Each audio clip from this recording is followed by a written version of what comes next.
Welcome back to Banjos, Strings, and Drinking Gourds, How America Culture Came to Be, the podcast of the Frontier Culture Museum of Virginia. I'm Alex.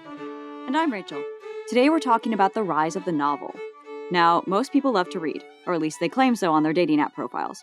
But that wasn't always the case. In the majority of history, the printed word had restricted access, and those who were granted access weren't exactly spoiled for choice. But what was the path that led to the novel? What were the predecessors for that beach read you may have squirreled away for guilt-free pleasure reading on vacation this summer? Well, actually, the story doesn't start with the printed word at all. The story actually begins with the oral traditions of prehistory. We talk a lot about oral histories at the museum, with the most recent being the Eastern Woodland Indian traditions. We also reference the griots of the Empire of Mali, the storytelling record keepers. What we don't really talk about, however, are the similar oral bardic traditions found in every pre-literate human society. In our Europe context, we have the Viking sagas and the Irish bards as examples. Yes, bardic literature is eventually written down and fairly early, but the initial stories and poems were passed by word of mouth and until recorded. The Viking sagas, for example, were recorded in Iceland in the 13th century. Beowulf is another excellent example of a story that spread far from its origination and blended into many other similar stories. The Irish or Celtic bards are also continued as an Iron Age around 8000 BCE to 43 CE tradition of record keeping, lineage tracking, and poetic creation. Basically, think any sort of medieval-esque fantasy game or show, like Jaskier in The Witcher. It's not all bawdy songs and entertainment. A lot of that entertainment actually had a lesson. To steal a quote from Merida, legends are lessons, which perfectly explains the long duration of the bards of Europe. Even once the printed word began to proliferate, usually transcribed by hand by monks or scribes, the general population remained illiterate, so bards continued to play a significant role into the later medieval period. Which brings us to our next development, the medieval romance. This is the chivalric romance developed in the 12th through the 14th centuries in Europe. Marie de France was a popular 12th century author of romances, both literally and figuratively. Her texts often focused on the love between a lord and lady, or the loss thereof, as her Chèvrefoy, translated as Honeysuckle, which recounted the tragedy of Tristan and Isolde. The beginning of Marie's recounting perfectly encapsulates the idea of perfect courtly love. Many times I've had the chance to hear or read the old romance of Tristan and the queen who were so true to love and to each other, and who for their love were sorely tried until on a single day they died. Tristan, by King Mark's command, was exiled back to his own land. When furious the king had seen the love he bore Iseult the queen, he stayed in South Wales for a year, and all that time did not appear at court, but then in his despair he couldn't bring himself to care. What might happen if he went back? It was better to risk death than lack, the one thing that counted in his eyes. This shouldn't cause anyone surprise. A lover grieves and broods that way, if he is true and far away from the lady who has won his heart. Tristan and Isolde's story is part of the larger body of Arthurian legends, or a blending of an earlier story folded into the Arthurian mythos. The Arthurian legends are, of course, the most well-known of all medieval romances, which took many forms over the period. The earliest were basically adventure stories meant to excite an audience on a chilly winter evening around the fire. The later versions were the ones more familiar today, where the chivalric ideal was embedded, along with the tendency to make Christian allegories. Chivalric romances espouse standards of knightly conduct, especially the idea of courtly love, that in which the knight strove to be true to the code of honor to prove themselves true to their lady, and obeys their every command even to the death. Think Lancelot and Guinevere. Lancelot was popularized by Chrétien de Troyes' Lancelot or the Knight of the Cart in 1177, but there seems to be a lot of overlap between Lancelot and Gawain's characters as the best and most loyal knight in the 12th century. Sir Gawain was touted as such by Geoffrey of Monmouth's earlier History of the Kings of Britain in 1136, which, despite being called a history, was pretty much a work of fiction. The most well-known and most rebooted of Gawain remains Sir Gawain and the Green Knight, published in 1370, where the ideals of chivalry and knighthood were fairly plainly laid out and tested in similar ways to Lancelot's trials over his love for Guinevere. Thomas Malory's Mort de Tours followed a century later and reiterated de Troyes' image of Lancelot's failure to stay true to his oaths to his king and allowing his love for Guinevere to be put before everything else, but also expanded the earlier story to include the little fact that their affair pretty much leads directly to the downfall of Camelot and Arthur's death. I definitely call that a hard-hitting moralistic story about not coveting your neighbors, or in this case, your king's wife. Given the propensity for books and poems to be transcribed by monks or learned church people, It's no wonder that the most popular and widely transcribed tales had a bit of underlying Christian doctrine. Every author knows you have to please your publisher to keep getting printed. Of course, the printing press shortly changed everything. Gutenberg's press, developed around 1450, allowed for an explosion of published works. From a few thousand books total before the press, there were over 9 million books by 1500. The printers were now the publishers, so while bias and agenda still existed, there was often someone out there who would publish anything an author cared to write. The first printer to print in English was William Caxton. Much later than the rest of the European languages. His translation of the Recule, Recollections of the History of Troy in 1474, continued the popularity of medieval romances, as the fall of Troy was often romanticized and recreated into a more familiar chivalric version with Paris and Helen as the epitome of doomly courtly love. Tellon, his other English printed books included Canterbury Tales and Malory's King Arthur. Obviously, the public's love of romances, doomed or not, continued. Aesop Fables was also printed by Caxton, with moralizing tales easily digested by children to provide them some social ground rules. The inclusion of Chancellor's Canterbury Tales, however, indicated a come and see change back to adventure stories and a growing interest in bawdy tales. There were more than 90 copies printed by 1500, which is an incredible amount for the number of presses and costs of books. Chaucer worked a fine line between appealing to the common man and the supposedly more moralistic bent of the aristocracy, who pretty much controlled his purse strings.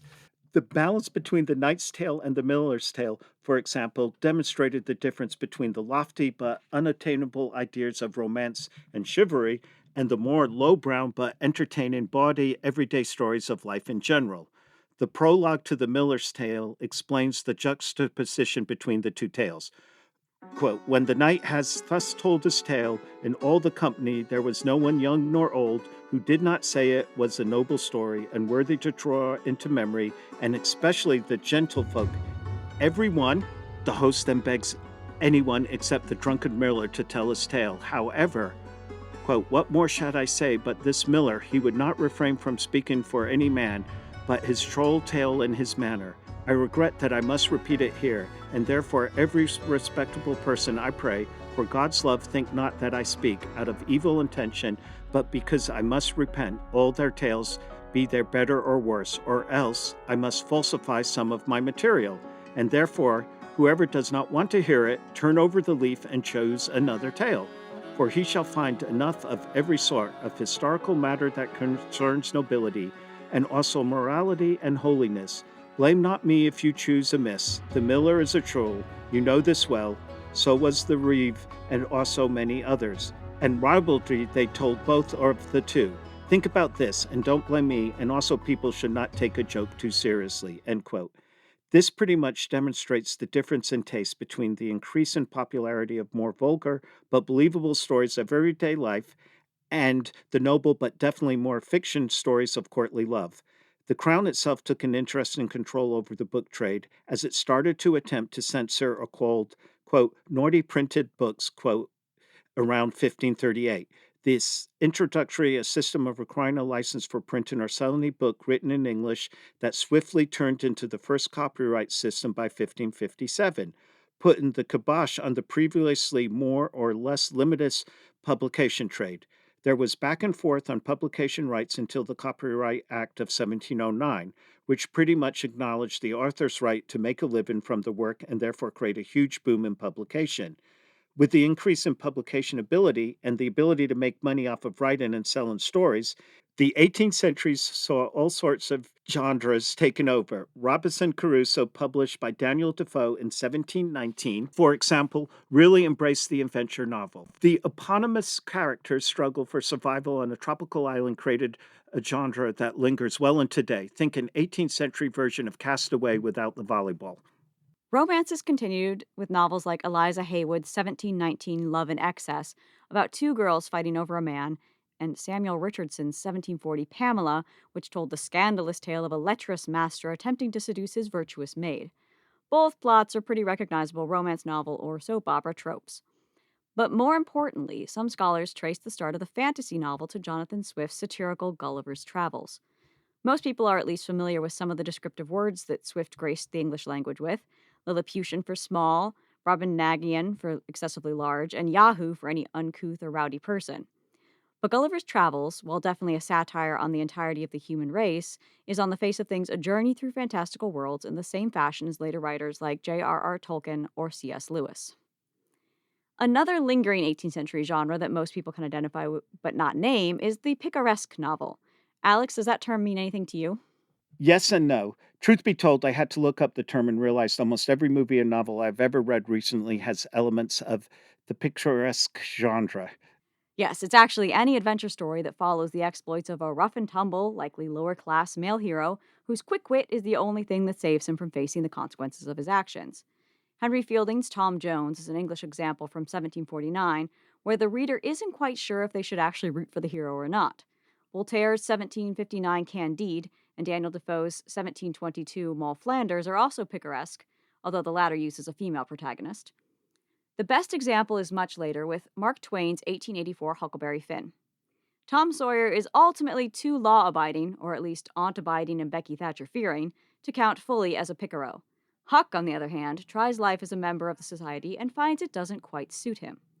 Although his decisions often end up with him or others in dire straits, he always seems to eke by without severe personal consequences. Unfortunately, that simply seems to reinforce his belief in his own choices, pretty much making him the epitome of the picaro as protagonist. Can you think of any more modern versions of a picaro? Yes, my kids have made me watch many of the Marvel movies, and most of them follow the Picaro theme. I was thinking of almost everyone in Guardians of the Galaxy movies. Sadly, I can't remember any of the characters' names, except one is furry, one seems to be a root, one is green, and one is human. They all have Picaro traits, which makes me think Tom Sawyer and Huck Finn can be remade as a space movie. That would be highly entertaining.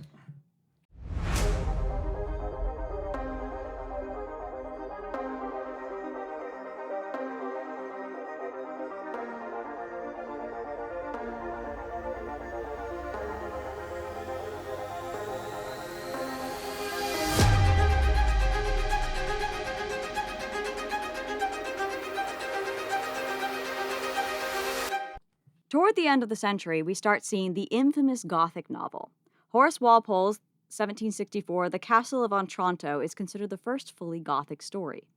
Here's a quote that no doubt sounds familiar from every single bodice ripper to follow. Quote, "Look, my lord, see, heaven itself declares against your impious intentions. Heaven nor hell shall impede my design," said Manfred, advancing again to seize the princess. Unquote. The titillating aspects of the Gothic romance, the macabre, the spooky, and the ultimately gloomy atmosphere, make it an extraordinarily popular novel format, especially for those novels released as serials. The cliffhangers at the ends of segments left the audience longing for more, driving up the anticipation. Gothic romances diverged from Gothic horror early on with the novels by Anne Radcliffe. Radcliffe's works, like the 1790 A Sicilian Romance and The Mysteries of Udolpho, published in 1794, continued to use creepy settings and touched on the supernatural, but added in the important feature of a young female heroine undergoing trials to achieve love.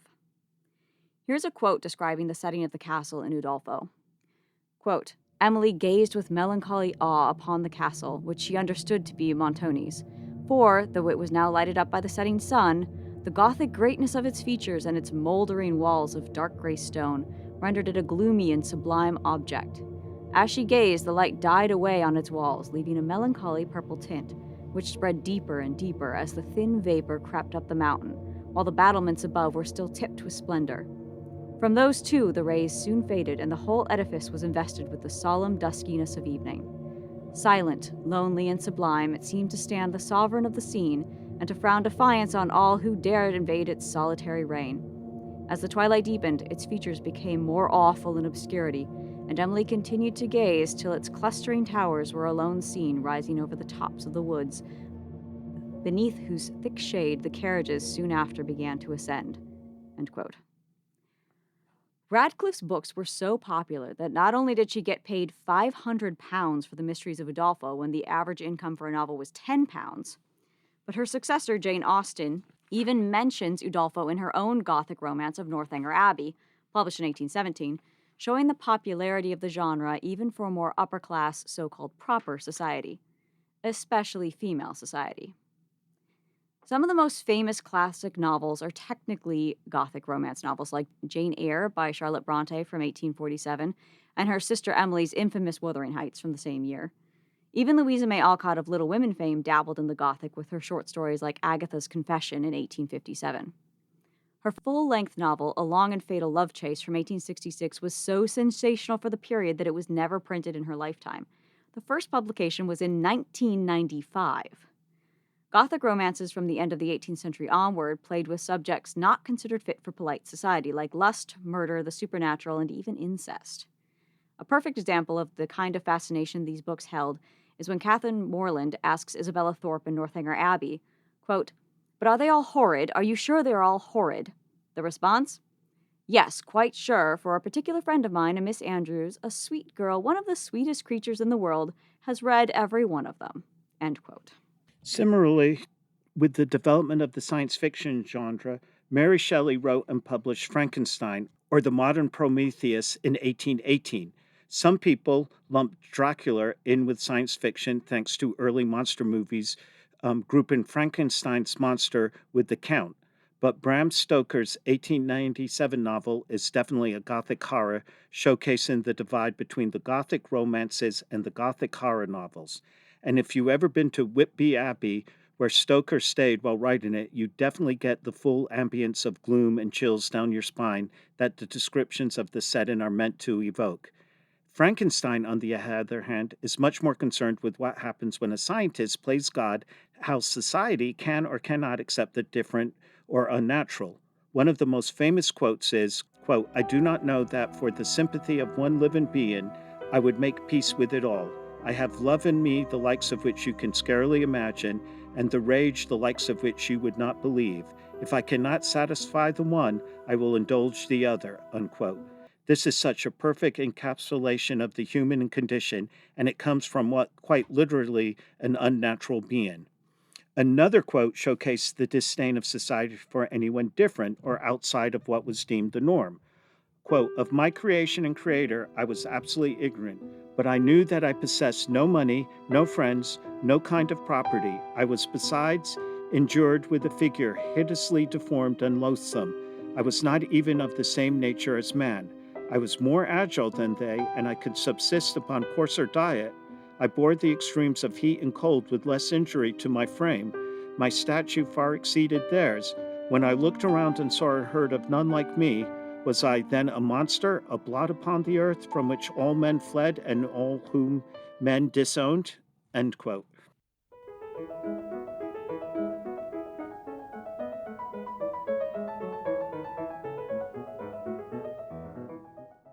Let's not forget the other genre Jane Austen participated in, the society novel. Somewhat a social commentary, somewhat a romance, the majority of Austen's work has stood the test of time as successful standalone novels, even if they do tend to follow the format of the spirited young woman finding her way through social ills to find happiness and love. Alex, you had some homework to do for this section, didn't you? Yes, I hadn't read any of Austen's work. And what did you think of Persuasion? While I did enjoy the snapshot of the upper Midland woes of Regency Britain, overall I thought the book was slow. And besides Anne, I was disgusted with all the characters in the book.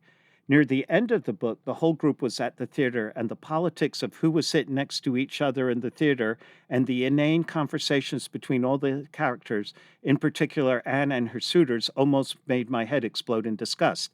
I think I put the book down there and walked away trying to clear my mind. Now, there is an element of the chivalric romance in Persuasion, as most of the male characters are captains in the Royal Navy. Think of them as knights. Jane Austen writes the captains as highly educated. One seems to read the poems of Bryan and Scott. They act as ideal gentlemen, and the admiral in the book represents the perfect husband. Yet, like knights in the Middle Ages, this is a false narrative. Captains and knights are hard men. The draconian punishment administered on Royal Navy ships at the time was awful and cruel. The decisions captains make will result in many of the men under their command being killed. Yet Austen was highly romanticized in a Royal Navy captain, just like the chivalric romance novels of the past. I was also surprised at how two of the minor characters who will end up marrying were first cousins, and none of the families thought this odd or wrong. Then Austen carries on the theme as one of Anne's suitors was a family member. They were both Elliots. perhaps first or second cousins, and Anne's father and the character who sort of is the busybody, Lady Russell, were pushing for them to be married. This was a very weird time. Still, how the book ends, I thought was weak, and I actually am beginning to change my mind on that. I wrote this a little bit ago. Her down on luck friends spill in the dirt on William Elliot without the character defending himself, and the so-called male hero, Captain Wentworth, making his move by writing a letter. Um, he's a successful captain of the Royal Navy, a war hero, a decisive commander, declares for his love for Anna in a very passive way. To me, that was a big disconnect to his character. So I can see some of your points there. It definitely is ideal society, and that's really what a lot of these novels were made for, the society escape from what was actually happening to what would be ideal, just like a lot of women idealize the romance novel as the ideal sort of relationship. Let's just hope that nobody's thinking of Twilight when they do so. But I did once hear persuasion described as the thinking man's Pride and Prejudice, since it has more subtlety and more layers than the more surface level Lizzie Bennet versus Mr. Darcy entanglement. Do you think that's an accurate statement? Because even if you haven't read Pride and Prejudice, you still know the general storyline, especially given all of the modern remakes, notably Bridget Jones' Diary. Now, the comments I just said above were before I spoke to my sister, who is an English teacher and a big Jane Austen fan. It seems I missed the obvious points of the book and why it was very relatable to the present. The interactions between all the characters are very similar to dating in the modern world, and besides the cousin bits, it's very easy to identify with some of the characters in the book. Anne is a very likable character, and so is Captain Wentworth. My sister pointed out the theater sequence was very funny and very similar to the interactions that take place at any social occasion today. Think of the drama and thought process that goes into seating arrangements at a wedding reception. Now, getting back to the work as a society piece, at the same time, Anna and her kin are living a very pampered life. And in Manchester, England, thousands and thousands of textile workers are living a horrible life. Quite a disconnect between the two worlds, and a plug in for our two-part history of cotton, which we recorded not too long ago. However, I will compliment you, Rachel, as discussing Jane Austen has been the big topic of conversation at the museum for over a week. I still say The Persuasion is my favorite Austen. The disappointment and smallness that Anne shows after a life of giving and never getting is really relatable, I feel. A lot more than the granted enjoyable storyline of the plucky young girl who gets her man that often happens in the romance and society novels today.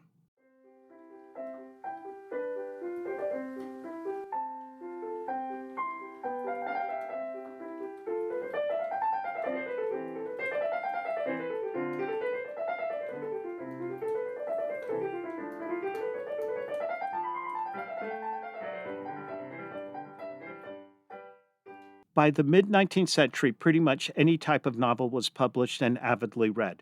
It is in this period that we start to see fewer full length novels printed all at once, but more often episode serials published in literary magazines or other forms of periodicals. This is pretty much the same as waiting for the next episode of your favorite TV show. The earliest periodicals in the 17th and 18th centuries were often linked to masculine topics like politics or sports, but did often include short stories or poems and were often found in coffee houses. Check out our previous episode, Coffee, Tea, and Chocolate, for more on that topic. By the end of the 18th century, there were about 100 magazines of various quality being published in America alone. By 1830, the number had increased even more with the advent of cheaper magazines called penny papers aimed at more general public, which tended to favor entertainment over news. Just like our grocery store checkout aisle magazines and tabloids today, the Saturday Evening Post falls into this category, although it focused on a breadth of subjects from etiquette to international news to fiction. Many of the authors we still do today contributed to the Post, like Mark Twain, Harriet Beecher Stowe, and James Fenimore Cooper. There were periodicals of every flavor: political, commercial, black, abolitionist, and these two are actually separate categories with surprisingly different readership. Society, leisure, Native American, religious, etc., all could be found in America by the antebellum period. Because of this method of publication, we start to see the rise of the agenda-based novel. Earlier authors like Swift used a satire to mock social conditions or to provoke thought about certain elements of society. But these new agenda-based novels were provocative in their own right, Uncle Tom's Cabin, or Life Among the Lowly, published in 1852 by Harriet Beecher Stowe, is an excellent example of the anti slavery genre. Published as a serial over 40 weeks, the novel illustrates the evils of slavery through the trials of the characters, both white and black. It doesn't shy away from violence done to the enslaved persons or sexual abuse of young black females and the tragedy of being ripped away from one's families. The novels that tend to have the most controversy are the ones that fall into the agenda driven category, largely because they make people face the reality of unequitable circumstances or blatant racism and sexism in their own lives. One of the pro slavery novels written in direct reaction to Uncle Tom's Cabin, typically called anti Tom's novels, was the 1852 novel Aunt Phyllis Cabin, or Southern Life as It Is, written by Mary Henderson Eastman. It told the dangerous and pervasive story of how slavery is a supposed natural state and that planters and enslaved people lived in harmony and respect. It wasn't quite as popular as Uncle Tom's Cabin, selling only 1/10 of the number of copies in total that Stowe's novel sold in its first year, but it gave rise to many similar stories designed to explain Southern slavery as a sacred institution for the betterment of all, and that Northern abolitionists misunderstood the conditions and would create worse problems for supposedly miserable freemen. Voltaire's Candide, mentioned earlier as a picturesque novel, is also controversial in the one of the major themes challenge the philosophical idea of Leibnizian optimism, where God has given us the best of all possible worlds and everything that happens to create the best of all worlds. This was an exceedingly popular philosophy, but a series of catastrophic events around the world in the mid 18th century did shake its foundations a bit, especially as it's really only the upper class who always seem to maintain their best world, where everyone else is left to suffer. Voltaire actually pointed that out, however, made Candide a fairly controversial story. And now that we've caught up to the mid 19th century, there's one last genre that really takes off around 1840, the mystery novel. Edgar Allan Poe's Murders in the Rue Morgue, published in 1841, is pretty much regarded as the first modern detective story. It was published in full in Graham's Ladies and Gentlemen's Magazine and introduced Monsieur Dupin as the now stereotyped, eccentric yet brilliant detective ahead of his time. This type of story rapidly found success in cheap prints of a series of installments focusing on the more lurid aspects of murder and crime known as penny dreadfuls. Other more well known authors followed suit in the second half of the 19th century, like Wilkie Collins with The Woman in White in 1859 and The Moonstone in 1868, and of course, Arthur Conan Doyle's master detective Sherlock Holmes in 1887. Of course, the novel has continued to transcend genres and captivate audiences. We have gothic mysteries, supernatural romances, supernatural gothic romantic mysteries. The combinations are endless. One only has to look at epically popular novels like Song of Ice and Fire or Outlander to see the inspiration from Gulliver's Travels and The Mysteries of Udolpho. Actually, it seems like the modern mark of a really captivating novel isn't only the number of copies sold, but if it's turned into a TV show or movie. Definitely something Marie de France or Chaucer would have appreciated for the wider audience. So we hope you enjoyed this look through the development of fiction. No matter what genre you appreciate, we hope this episode will make you consider the origin of that beach read you picked up for summer. If you enjoyed this podcast, please subscribe to Banjo Strings and Drinking Gourds, wherever you get your podcasts so you don't miss an episode. We bring you historical episodes twice a month. And if you're in the area, be sure to check out our 4th of July celebrations. We'll have Crockett's Western Battalion doing a revolutionary encampment and readings of the Declaration of Independence. Check out our website or Facebook page for more information. Thanks for listening. Thank you. And all of a sudden, I have an urge to read Robinson Crusoe.